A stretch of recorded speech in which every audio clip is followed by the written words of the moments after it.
Shrimati L C Oommen, നോക്കൂ, ഇവിടെ നമുക്ക് ഏതെങ്കിലും ഒരു ജഡ്ജ്മെന്റിൽ എത്താൻ സാധ്യതയില്ല, പറ്റുന്ന ഒരു വിഷയമല്ല ഇത്. എന്താണ് സംഭവിച്ചത് എന്നതിൽ വ്യക്തത വരേണ്ടിയിരിക്കുന്നു. അതിൽ പോലീസ് അന്വേഷണം നടക്കുന്നുണ്ട്, അന്വേഷണം ആരംഭിച്ചു എന്നാണ് മനസ്സിലാകുന്നത്. അതിലാണ് എന്താണ് യഥാർത്ഥത്തിൽ സംഭവിച്ചത് എന്ന് മനസ്സിലാകേണ്ടത്. പക്ഷേ ഇവിടെ രണ്ട് സാധ്യതകളുമുണ്ട്. നേരത്തെ എച്ചുമിക്കുട്ടി പറഞ്ഞു വെച്ചതുപോലെ നമ്മളുടെ അനുഭവങ്ങൾ നോക്കിയാൽ എനിക്കും താങ്കൾക്കും ഒക്കെ അത്തരം അനുഭവങ്ങൾ നിരവധി ഉണ്ടാകും. അതേസമയം ആ യുവാവിനെ അറിയുന്ന ഏറ്റവും അടുത്ത സുഹൃത്ത് നമുക്കൊപ്പമുണ്ട്. അതുപോലെ അറിയുന്ന ബന്ധുക്കൾ, മറ്റു സുഹൃത്തുക്കളൊക്കെയും പറയുന്നു ഒരു കാരണവശാലും അയാൾ അങ്ങനെ ചെയ്യില്ല എന്ന്. നമുക്ക് മുന്നിൽ മറ്റനുഭവങ്ങളുമുണ്ട്. സ്ത്രീകളെ ഇതുപോലെ തേടിപ്പിടിച്ച് ഉപദ്രവിക്കുന്നവർ, ലൈംഗികമായവരെ ചൂഷണം ചെയ്യുന്നവർ ഏതെങ്കിലും ഈ നിസ്സാര സംഭവങ്ങളുടെ പേരിൽ സ്വന്തം ജീവൻ അപായപ്പെടുത്താൻ തയ്യാറാകുമോ? ഇല്ലല്ലോ. ഏതൊക്കെ തരത്തിൽ ക്രിമിനൽ കുറ്റം ചെയ്താലും എന്ത് കുറ്റം ചെയ്താലും കോടതിയിൽ നിന്ന് പുല്ലുപോലെ ഇറങ്ങി വരാം എന്ന ആത്മവിശ്വാസത്തിൽ മാത്രം ഈ കുറ്റകൃത്യം ചെയ്യുന്നവരെ നമ്മൾ കണ്ടുകൊണ്ടിരിക്കുകയാണ്. അത് ഏതൊക്കെ ഉത്തരവാദിത്തപ്പെട്ട സ്ഥലങ്ങളിൽ ഇരിക്കുന്നവർ. അപ്പോൾ അങ്ങനെ ചെയ്ത ഏതെങ്കിലും കുറ്റത്തിന് വേണ്ടി ഒരാൾ ഇതുപോലെ ജീവൻ ബലി കൊടുക്കുമോ? നമുക്കത് പറയാൻ പറ്റത്തില്ല. ചെയ്ത കുറ്റത്തിന് വേണ്ടിയിട്ട് ബലി കൊടുക്കുമോ? നമുക്ക് കാര്യം അറിയാതെ നമ്മൾ ഏത് വശമാണ് ന്യായമുള്ളതെന്ന് അതറിയാതെ പോലീസാണ് അന്വേഷിച്ച് കണ്ടുപിടിക്കേണ്ടത്. അതല്ലാതെ നമ്മൾ അതിനെപ്പറ്റി ഒരു സ്റ്റേറ്റ്മെന്റ് പറയുന്നത് തന്നെ ശരിയല്ല. പക്ഷെ ഒരു കാര്യമുണ്ട്, സാധാരണഗതിയിൽ ഒരു നാണക്കേട് ഒരു വ്യക്തിയുടെ ജീവിതത്തിൽ വന്നാൽ, മാനഹാനി വന്നാൽ, അത് സൂയിസൈഡ് ഉണ്ടാക്കുന്നതിന്റെ റിസ്ക് ഫാക്ടർ വർദ്ധിപ്പിക്കുന്നു, അല്ലെങ്കിൽ അതിന്റെ റേറ്റ് കൂട്ടുന്നു എന്നുള്ളതൊരു വസ്തുതയാണ്. അത് ഏകദേശം ഒരു 12% അല്ലെ അതിന് മുകളിലോ ആ റിസ്ക് ഫാക്ടർ കൂടും. പ്രത്യേകിച്ചും ഏതെങ്കിലും ഒരു തരത്തിൽ മാനസിക ആരോഗ്യ പ്രശ്നം, അതായത് എല്ലാവർക്കും ഇപ്പോൾ ഒരേപോലെ ഒരു പ്രശ്നം വരുമ്പോൾ ചങ്കൂറ്റത്തോടെ നേരിടാനുള്ള ഒരു മെന്റൽ കപ്പാസിറ്റി ഉണ്ടാകണമെന്നില്ല. അത് തന്നെയല്ല, സോഷ്യൽ സപ്പോർട്ട് സിസ്റ്റം കുറവാണെങ്കിലോ അല്ലെങ്കിൽ മറ്റ് ബാഹ്യ ഘടകങ്ങളൊക്കെ ഉണ്ടെന്നുണ്ടെങ്കിലോ, ഇതിനു മുമ്പേ ഉണ്ടായിരുന്ന അവരുടെ മാനസികാരോഗ്യ നില എങ്ങനെ, ഇതൊക്കെ നമ്മൾ കണക്കിലെടുക്കേണ്ടിയിരിക്കുന്നു.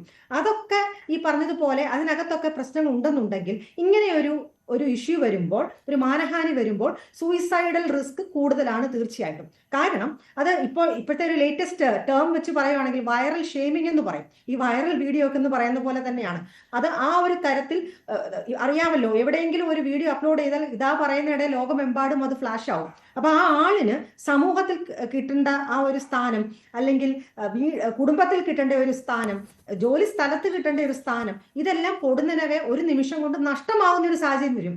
എല്ലാവരും സംശയദൃഷ്ടിയോടെ ആയിരിക്കും നോക്കുന്നത്. ശരിയോ തെറ്റോ നമുക്ക് അറിഞ്ഞുകൂടാ. പക്ഷെ എന്നിരുന്നാലും ഇങ്ങനെ ഒരു പ്രശ്നമുള്ളപ്പോൾ സ്വാഭാവികമായിട്ടും ആൾക്കാർ സംശയിക്കാൻ സാധ്യതയുണ്ട്. അത് തന്നെയല്ല, ചിലപ്പോൾ ഒരു പക്ഷേ ഇത് നടന്നിട്ടുണ്ടാകുമോ ഇല്ലയോ അറിയില്ല. നടന്നിട്ടുണ്ടെങ്കിൽ അതായത് യഥാർത്ഥത്തിൽ ഇങ്ങനെ ഒരു പ്രശ്നം നടന്നതാണെങ്കിൽ കുറ്റബോധം ഏറെ ആകാനുള്ള സാധ്യതയും ഏറെയാണ്. കാരണം ആ ഒരു പക്ഷേ ഒരു ഫ്രാക്ഷൻ ഓഫ് എ സെക്കൻഡ് കൊണ്ടായിരിക്കും ഇങ്ങനെ ഒരു അബദ്ധം വരുന്നത്. ഈ അബദ്ധം വന്നു കഴിയുമ്പോൾ അതിനെക്കുറിച്ച് വേവലാതിപ്പെട്ട് ഞാൻ ഇങ്ങനെ ചെയ്തത് കൊണ്ടല്ലേ ഇങ്ങനെ ആയത്, അതുകൊണ്ട് ഞാൻ മറ്റുള്ളവരുടെ മുമ്പിൽ നിന്ദിനായി മാറി, അതുകൊണ്ട് ഞാൻ എൻ്റെ വീട്ടുകാർക്ക് പോലും ഒരു ഭാരമായി മാറി, ആ തരത്തിലൊക്കെയും ചിന്തിക്കാനും അവനവനെ തന്നെ വെറുക്കാനും ഒരു അവമതിപ്പ് ഉണ്ടാകാനും ഒക്കെ ഉള്ളൊരു സാധ്യതയുണ്ട്. അപ്പൊ ഇത് ഒരു മൾട്ടി ഫാക്ടോറിയൽ എന്ന് വേണം ഇതിനെ പറയാനായിട്ട്. അപ്പോൾ ഈ തരത്തിലുള്ള ഒരു മാനഹാനി വരുമ്പോൾ സാധാരണഗതിയിൽ നമുക്ക് ഇതിനു മുമ്പേ പലരുടെയും അനുഭവം ഉള്ളതാണല്ലോ, ഈ സോഷ്യൽ മീഡിയയിൽ കൂടെ ഉള്ള ഒരു അപവാദ പ്രചരണം, അത് ഉണ്ടാക്കുന്ന ഒരു നാണക്കേട് എന്ന് പറയുന്നത് നമുക്ക് വർണ്ണിക്കാനായിട്ട് പറ്റത്തില്ല. കാരണം കുടുംബാംഗങ്ങളുടെ എല്ലാവരുടെയും മുമ്പിലാണ് നാണം കെടുന്നത്. അപ്പൊ ഈ ഒരു സാഹചര്യം വരുമ്പോൾ വേറെ ഒരു മാർഗവും ഇല്ല എന്ന് കണ്ടു കഴിയുമ്പോൾ ഒരു പക്ഷേ ഇത്തരം സ്വയം ജീവൻ എടുക്കുന്നതിനെ കുറിച്ച് ഒരു വ്യക്തി ചിന്തിക്കാം. പക്ഷേ എന്നിരുന്നാലും സപ്പോർട്ട് സിസ്റ്റം ഉണ്ടെന്നുണ്ടെങ്കിൽ ആരെങ്കിലും ശരി നമുക്കിത് പിടിച്ചു നിൽക്കാം, നമുക്ക് ഒരുമിച്ച് ഇതിനെ നേരിടാം, അല്ലെങ്കിൽ നമുക്ക് നിയമപരമായിട്ട് തന്നെ മുന്നോട്ട് പോകാം എന്നൊക്കെ പറഞ്ഞ് ആളിനെ ഒന്ന് സമാശ്വസിപ്പിച്ച് ചേർത്ത് പിടിക്കാൻ ആളുണ്ടെന്നുണ്ടെങ്കിൽ തീർച്ചയായിട്ടും അവർ ഈ ഒരു കടുങ്കൈ ചെയ്യുന്നതിൽ നിന്നും മാറാനും സാധ്യതയുണ്ട്. ഈ പറഞ്ഞ ഇൻഫർമേഷൻ എത്രമാത്രം റിലയബിൾ ആണെന്ന് എനിക്ക് അറിഞ്ഞുകൂടാ.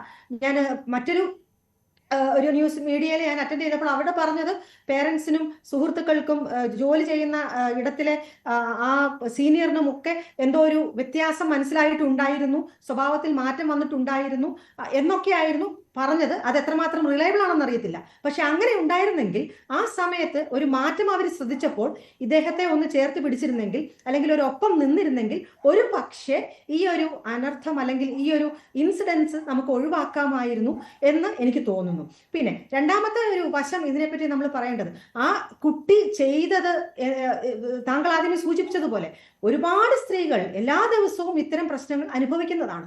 പക്ഷെ കുറച്ചും കൂടെ ഒന്ന് പക്വമായിട്ട് ചെയ്യാമായിരുന്നു. അതായത് നമ്മുടെ മുന്നിൽ ഒരു ക്രൈം വരുമ്പോൾ നമ്മൾ അതിനെ എങ്ങനെയാണ് നേരിടേണ്ടതെന്നും കൂടെ പെൺകുട്ടികൾ പഠിച്ചെടുക്കേണ്ടത് ആവശ്യമുണ്ട്.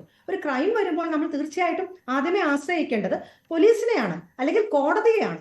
അതല്ലാതെ നമ്മൾ അവരെ തിരിച്ച് പണിഷ് ചെയ്യാനോ അല്ലെങ്കിൽ നമ്മൾ മോറൽ പോലീസിങ് നടത്താനോ ഒന്നും നമ്മൾ ആളല്ല.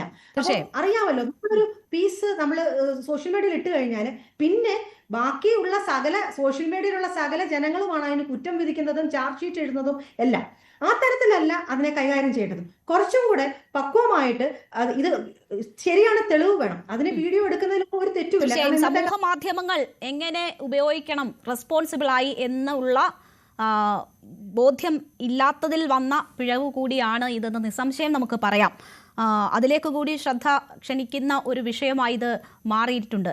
ഞാൻ താങ്കളിലേക്ക് തിരിച്ചെത്താം. Shri Joy Arakkal, men's commission. കൂടുതൽ വാർത്തകൾക്ക് news 18 Keralam YouTube channel subscribe ചെയ്യുക.